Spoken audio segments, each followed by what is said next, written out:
ආයිබෝවන් කියලා අදත් ඔයාලව ඉවුම් පිහුම් YouTube channel එකට ආදරයෙන් පිළිගන්නවා. ඉතින් අද අපි බලමු ලංකාවේ විදිහට රසට ඉක්මනින් බණ්ඩක්කා මාළුවක් කිරට උයාගන්නේ කොහොමද කියලා. වගේම ඉතාමත් ඉක්මනින් ක්‍රිස්පි හාල්මැස්සෝ බෙදුමක් හදාගන්නේ කොහොමද කියලා. හැමදාම වාගේ අරාබි තුර්කි කෑම වර්ග හදන මම වෙනසකටත් එක්ක මේ විදිහට ලංකාවේ කෑම ටිකකුත් හදන්න හිතුවා.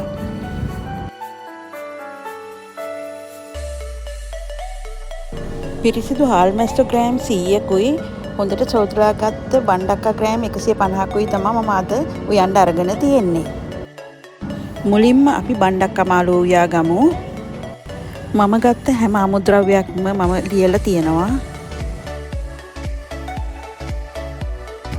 ඉස්සෙල්ලාම අපි තෙල් මේස හැන්දක් රත් කරගෙන අපි අරගෙන තියෙන පහේ කුඩු ටික විනාඩි 2ක් විතර බැදගමු.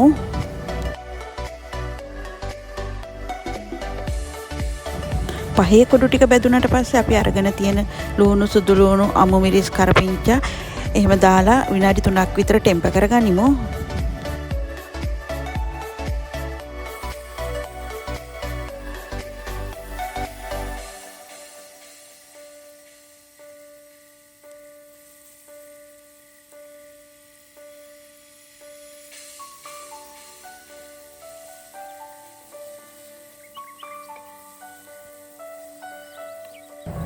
මේ විදිහට ලුණු සුදු ලුණු බැදිලා සුවඳගෙන වෙලාවට අපි හදාගෙන තියෙන පොල් කිරි කෝප්ප භාගයක් එකතු කරලා විනාඩි 5ක් විතර හොඳට උතරව ගමු. මම එකතු කළේ මැගි කොකොනට් මිල්ක් පවුඩර්. ඔයාලට ප්‍රෙස් පොල් කිරි තියෙනවා නම් එකතු කරන්න.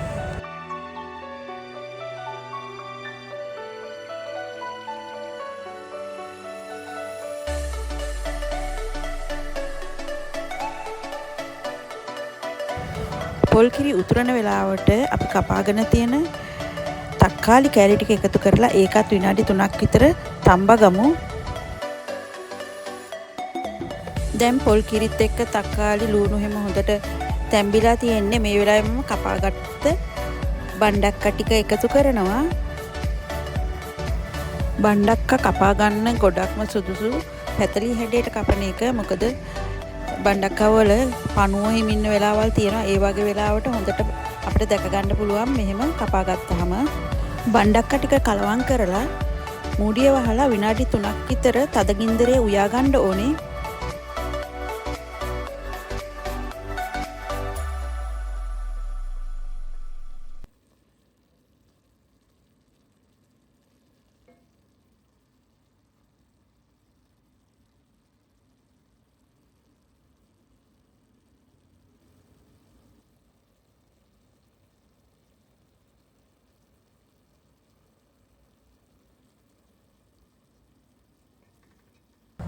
මූඩිය ඇරලා තවත් විනාඩි 3ක් විතර ලිපේ බණ්ඩක්කක තියලා ලිපෙන් බාගන්න ඕනේ. ඒ කරලා ඉක්මනින්ම වෙන භාජනයකට බණ්ඩක්ක ව්‍යංජනය අයින් කරගන්න ඕනේ.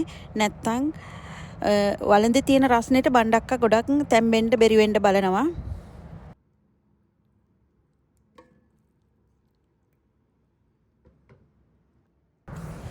මේ තියෙන්නේ මම උයාගත්ත බණ්ඩක්ක ව්‍යංජනේ. බලන්න ලස්සනට කොළ පාටට තියෙනවා.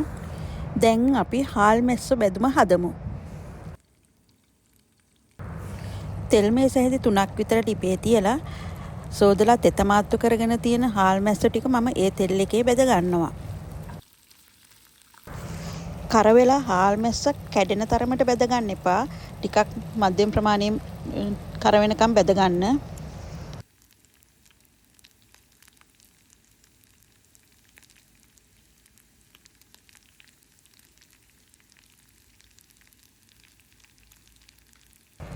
මේ වගේ රන්වන් පාට හාල්මැස්සෝ බැදෙනකොට අපි කපාගෙන තියෙන ලුණු අමු මිරිස් කෑලි මිරිස් කහ කුඩු හාල්මැස්සෝ වල ලුණු අඩු ගතියක් තියෙනවා නම් විතරක් ලුණු කුඩු ටිකක් එකතු කරලා තව විනාඩි කිහිපයක් තෙලේ හාල්මැස්සෝ එක බැද ගන්න.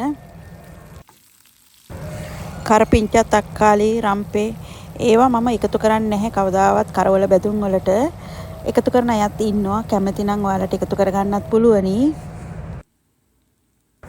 මේ තියෙන්නේ මගේ කරවල බැදුම රන්වන් පාටට බැදිලා තියෙනවා. මම දැන් මේ කරවල බැදුම පේපර් ටවල් එකකට දාලා වැඩි තෙල් ටික අයින් කරගන්නවා.